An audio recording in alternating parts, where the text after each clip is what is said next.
നമസ്കാരം പ്രിയ വിദ്യാർത്ഥികളെ, നമ്മളുടെ അധ്യാപകരെടുക്കുന്ന ഓൺലൈൻ ക്ലാസ്സുകൾ ആരംഭിക്കുകയാണ്.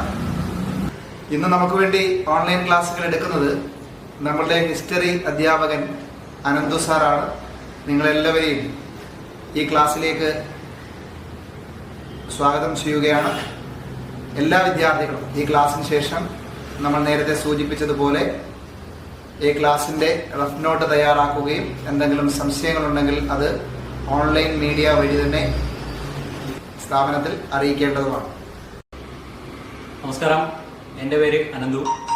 എൻ്റെ സ്ഥാപനത്തിലെ ഹിസ്റ്ററി അധ്യാപകനാണ്. നമുക്കിന്ന് ആദ്യമായി ഹിസ്റ്ററിയുടെ ആദ്യ ചാപ്റ്ററായ revolutions that influence the world എന്ന പാഠഭാഗം നോക്കാം.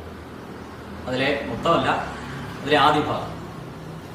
നമ്മൾ ഈ ചാപ്റ്ററിൽ പ്രധാനമായ 5 റെവല്യൂഷൻസിനെ പറ്റിയാണ് പഠിക്കുന്നത്. അതിൽ ഒന്നാമത്തെ റെവല്യൂഷനാണ് the American war of independence, രണ്ടാമത് ഫ്രഞ്ച് റെവല്യൂഷൻ, മൂന്നാമത് ദ ലാറ്റിൻ അമേരിക്കൻ റെവല്യൂഷൻ, നാലാമത് റഷ്യൻ റെവല്യൂഷൻ, അവസാനം ചൈനീസ് റെവല്യൂഷൻ. അപ്പോൾ ആദ്യമായി the American war of independence എന്ന പോർഷൻ നമുക്ക് നോക്കാം. നോ ടാക്സേഷൻ വിത്തൗട്ട് റെപ്രസെന്റേഷൻ, 18ാം നൂറ്റാണ്ടിൽ മുഴങ്ങിക്കേട്ട ഒരു വലിയ മുദ്രാവാക്യമാണ്. നോർത്ത് അമേരിക്കയിലായിരുന്നു. ഇതിന്റെ കാരണം എന്താണെന്ന് വെച്ചാൽ 16ാം നൂറ്റാണ്ട് മുതൽ ഇംഗ്ലണ്ട് അഥവാ ബ്രിട്ടീഷുകാർ അമേരിക്കയിലേക്ക്, പ്രധാനമായും നോർത്ത് അമേരിക്കയുടെ ഈസ്റ്റ് കോസ്റ്റിലേക്ക് മൈഗ്രേറ്റ് ചെയ്യാൻ തുടങ്ങി. അവരുടെ ഉദ്ദേശം എന്ന് പറയുന്നത് എക്സ്പ്ലോയിറ്റേഷൻ ഓഫ് റിസോഴ്സസ്, ചൂഷണം ചെയ്യുക. എന്തിനെ? റിസോഴ്സസിനെ, വിഭവങ്ങളെ ചൂഷണം ചെയ്യുക എന്നത്. ബ്രിട്ടീഷുകാർ അമേരിക്കയുടെ, അതായത് നോർത്ത് അമേരിക്കയുടെ കിഴക്കൻ തീരങ്ങളിൽ 13 കോളനികൾ സ്ഥാപിച്ചു.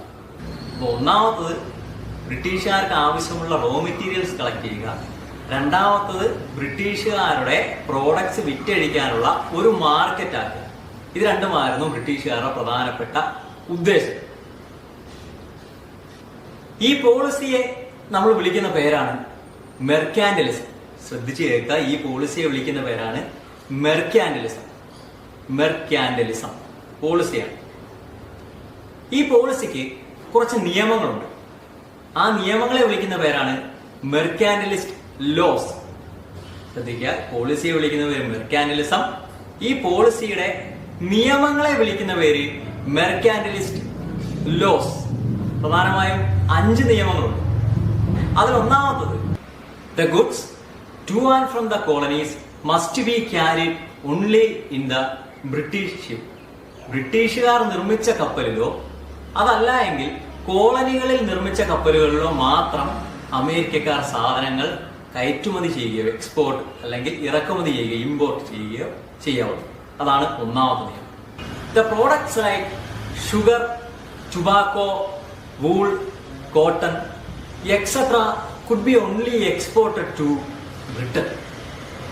അതായത് പഞ്ചസാര, അതുപോലെ തന്നെ കമ്പിളി, കോട്ടൺ, പുകയില വസ്തുക്കൾ തുടങ്ങിയിട്ടുള്ള സാധനങ്ങളെല്ലാം ബ്രിട്ടനിലേക്ക് മാത്രമേ എക്സ്പോർട്ട് ചെയ്യാൻ പാടുള്ളൂ.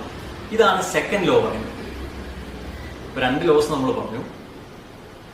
The British stamp must be affixed in newspapers, legal documents, pamphlets, etc.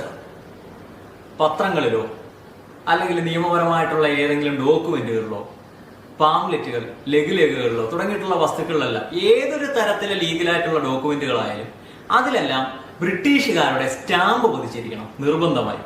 ഇതാണ് third law. The colonies must provide food and quarters to the British troops which were maintained in colonies. അതായത് ഈ കോളനിയെ നോക്കി നടത്താനായിട്ടുള്ള British ഉദ്യോഗസ്ഥരുടെ എല്ലാ തരത്തിലുള്ള ചിലവുകളും കോളനിയിലുള്ള ആളുകൾ തന്നെ വഹിക്കണം. ബ്രിട്ടീഷുകാർക്ക് വേണ്ടിയുള്ള ഫുഡ്, അവർക്ക് വേണ്ടിയുള്ള താമസ സൗകര്യം തുടങ്ങിയിട്ടുള്ള എല്ലാ കാര്യങ്ങളും കോളനിയിലെ ജനത ചെയ്യണം അല്ലെങ്കിൽ വഹിക്കണം. ഇതാണ് 4ാമത്തെ നിയമം പറയുന്നത്. ഇനി ഒരു നിയമം കൂടെ. 5ാമത്തെ നിയമം എന്താണ് പറയുന്നതെന്ന് വെച്ചാൽ import tax must be paid for the import of tea, glass, paper, etc. അതായത് ടീ, തേയില, ഗ്ലാസ്, പേപ്പർ തുടങ്ങിയ വസ്തുക്കൾ ഇമ്പോർട്ട് ചെയ്യുന്നതിന് ഇമ്പോർട്ട് ടാക്സ് കൊടുക്കണം. ഇങ്ങനെയുള്ള 5 നിയമങ്ങളെ വിളിക്കുന്ന പേരാണ് മെർക്കാന്റലിസ്റ്റ് ലോസ്. ഈ 5 നിയമങ്ങളെ വിളിക്കുന്ന പേരാണ് മെർക്കാന്റലിസ്റ്റ് ലോസ്. ആദ്യം നമ്മൾ പറഞ്ഞത് മെർക്കാന്റലിസം, അതായത് അത് പോളിസി ആയിരുന്നു. എന്നാൽ ആ പോളിസിയുടെ 5 നിയമങ്ങളെ വിളിക്കുന്ന പേരാണ് മെർക്കാന്റലിസ്റ്റ് ലോസ്. ബ്രിട്ടീഷുകാരുടെ ഈ ക്രൂരകൃത്യങ്ങളെ ഇല്ലാതെയാക്കാൻ 2 പ്രധാനപ്പെട്ട തിങ്കേഴ്സിന്റെ വാക്കുകൾ അമേരിക്കൻ ജനതയ്ക്ക് ഇൻസ്പിറേഷനായി. അതിലൊന്ന് ജോൺ ലോക്ക്. അദ്ദേഹം പറഞ്ഞത് ഇങ്ങനെയാണ്: everyone has some fundamental rights, no government has to suspend. എല്ലാ വ്യക്തികൾക്കും അവരുടേതായിട്ടുള്ള മൗലിക അവകാശങ്ങളുണ്ട്. ആർക്കും അതിനെ തടയാനോ ഇല്ലാതെയാക്കാനോ സാധിക്കില്ല. ജോൺ ലോക്ക് പറഞ്ഞതാണ്. രണ്ടാമതായിട്ട് തോമസ് പെയിൻ. അദ്ദേഹം പറഞ്ഞത് ഇങ്ങനെയാണ്: there is something absurd in supposing a continent be perpetually governed by foreign power. എന്ന് വെച്ചാൽ ഏതെങ്കിലും ഒരു വിദേശ ശക്തിക്ക് മുന്നിൽ മറ്റൊരു രാജ്യം ഒരുപാട് നാൾ അല്ലെങ്കിൽ ദീർഘകാലം കീഴടങ്ങണം എന്നുള്ളത് യുക്തിക്ക് നിരക്കുന്ന കാര്യമല്ല. ഇങ്ങനെയുള്ള 2 പ്രധാനപ്പെട്ട തിങ്കേഴ്സിന്റെ വാക്യങ്ങൾ അമേരിക്കൻ ജനതയ്ക്ക് ഒരുപാട് ഇൻസ്പിറേഷൻ ഉണ്ട്. അങ്ങനെ ഇതിൽ നിന്ന് മോട്ടിവേഷൻ ഉൾക്കൊണ്ടുകൊണ്ട് നമ്മുടെ കോളനികളെല്ലാം കൂടെ ചേർന്നിട്ട് ഒരു കോണ്ടിനെന്റൽ കോൺഗ്രസ് കൂടാനായിട്ട് തീരുമാനിച്ചു. അതായത് ഒരു സമ്മേളനം കൂടാനായി തീരുമാനിച്ചു. വെർജീനിയ ഒഴികെയുള്ള ബാക്കി എല്ലാ കോളനികളും ആദ്യമായി ഫിലാഡൽഫിയയിൽ വെച്ച് ഒരു സമ്മേളനം കൂടി. ഈ കോൺഗ്രസിനെ അറിയപ്പെട്ട പേരാണ് first continental Congress. First continental Congress. ഇതിന്റെ പ്രധാനപ്പെട്ട ഡിമാൻഡ് എന്തായിരുന്നു എന്ന് ചോദിച്ചാൽ revocation of trade and commercial barriers. എന്തെന്നാൽ കച്ചവടപരമായിട്ടും വാണിജ്യപരമായിട്ടുമുള്ള എല്ലാ തടസ്സങ്ങളെയും ഒഴിവാക്കുക. ഇതായിരുന്നു ഇവരുടെ ഡിമാൻഡ് എന്ന് പറയുന്നത്. എന്നാൽ ഈ ആവശ്യത്തെ ബ്രിട്ടീഷ് ഗവൺമെന്റ് അല്ലെങ്കിൽ ബ്രിട്ടീഷ് രാജാവ് തള്ളി. എന്ന് മാത്രമല്ല, ബ്രിട്ടീഷ് രാജാവ് ഒരു ട്രൂപ്പിനെ ഈ അമേരിക്കൻ കോളനികളിലേക്ക് അയക്കുകയും ഈ സംഘത്തെ അടിച്ചമർത്തുകയും ചെയ്യും. അങ്ങനെ ഒന്നാമത്തെ കോണ്ടിനെന്റൽ കോൺഗ്രസ് അങ്ങനെ അവസാനിച്ചു. രണ്ടാമത് വീണ്ടും ഒരു കോണ്ടിനെന്റൽ കോൺഗ്രസ് കൂടി. ഇതിനെ വിളിച്ച പേരാണ് സെക്കൻഡ് കോണ്ടിനെന്റൽ കോൺഗ്രസ്.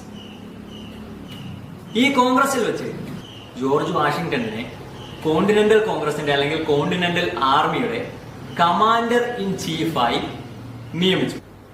ശേഷം തോമസ് ജെഫേഴ്സൺ, ബെഞ്ചമിൻ ഫ്രാങ്ക്ലിൻ എന്നീ 2 ആൾക്കാർ ചേർന്ന് സ്വാതന്ത്ര്യ പ്രഖ്യാപനം അഥവാ ഡിക്ലറേഷൻ ഓഫ് ഇൻഡിപെൻഡൻസ് നടത്തി. പ്രഖ്യാപനം മാത്രമേ നടത്തിയുള്ളൂ, സ്വാതന്ത്ര്യം കിട്ടിയില്ല. അപ്പൊ ഈ ഡിക്ലറേഷനെ തുടർന്ന് അമേരിക്കൻ കോളനികളും ബ്രിട്ടീഷുകാരും തമ്മിൽ യുദ്ധമായി. ദീർഘകാലം യുദ്ധം നീണ്ടു നിന്നു. ട്രീറ്റി ഓഫ് പാരീസ് എന്ന ഉടമ്പടി പ്രകാരം, എന്ന ട്രീറ്റി പ്രകാരം അല്ലെങ്കിൽ എഗ്രിമെന്റ് പ്രകാരം അമേരിക്കയിലെ 13 കോളനികൾക്കും ബ്രിട്ടീഷുകാർ സ്വാതന്ത്ര്യം കൊടുത്തു. 13 കോളനികളെയും ബ്രിട്ടീഷുകാർ ഫ്രീ ആക്കി. ശേഷം 1789 ജെയിംസ് മാഡിസൺ എന്ന വ്യക്തിയുടെ നേതൃത്വത്തിൽ അമേരിക്കയിൽ ആദ്യമായി കോൺസ്റ്റിറ്റ്യൂഷൻ ഉണ്ടായി. അതുപോലെ തന്നെ ജോർജ് വാഷിംഗ്ടണിനെ അമേരിക്കയുടെ ആദ്യ പ്രസിഡന്റായി നിയമിക്കുകയും ചെയ്തു. ഇത്രയും കാര്യങ്ങളെയാണ് നമ്മൾ the American war of independence എന്ന പോർഷനിൽ പഠിക്കുന്നത്. ലേറ്റർ ഹിസ്റ്ററി ഓഫ് വേൾഡിനെ അമേരിക്കൻ വാർ ഓഫ് ഇൻഡിപെൻഡൻസ് എങ്ങനെയൊക്കെ ഇൻഫ്ലുവൻസ് ചെയ്തെന്ന് ചോദിച്ചാൽ, ഒന്ന്, gave motivation and direction to the later freedom struggles and revolutions in the world. അതായത് പിന്നീട് ലോകത്തുണ്ടായ മറ്റുള്ള വിപ്ലവങ്ങൾക്കെല്ലാം ഇതൊരു ഇൻസ്പിറേഷൻ ആയിരുന്നു. Put forward the concept of republican form of government. Republican form of government എന്ന ആശയം അല്ലെങ്കിൽ റിപ്പബ്ലിക്കൻ ഫോം എന്ന ആശയം മുന്നോട്ട് വെക്കാൻ ഇതിന് സാധിച്ചു. മൂന്നാമത്തത്, ദ ഫസ്റ്റ് റിട്ടൺ കോൺസ്റ്റിറ്റ്യൂഷൻ. ലോകത്ത് തന്നെ ആദ്യത്തെ എഴുതപ്പെട്ട ഭരണഘടനയാണ് അമേരിക്കയുടെ ഫസ്റ്റ് റിട്ടൺ കോൺസ്റ്റിറ്റ്യൂഷൻ. ഇത് തയ്യാറാക്കുന്നത് ജെയിംസ് മാഡിസ് ആണ്, നേരത്തെ പറഞ്ഞത്. Contribute to the concept of federalism. Federalism എന്ന ഒരു ആശയം കൂടി രൂപീകരണമാവാൻ ഈ വിപ്ലവം കാരണമായി. ഇത്രയും കാര്യങ്ങളാണ് നമുക്ക് ഈ ചാപ്റ്ററിലെ ഫസ്റ്റ് പോർഷനിൽ പഠിക്കാനുള്ളത്.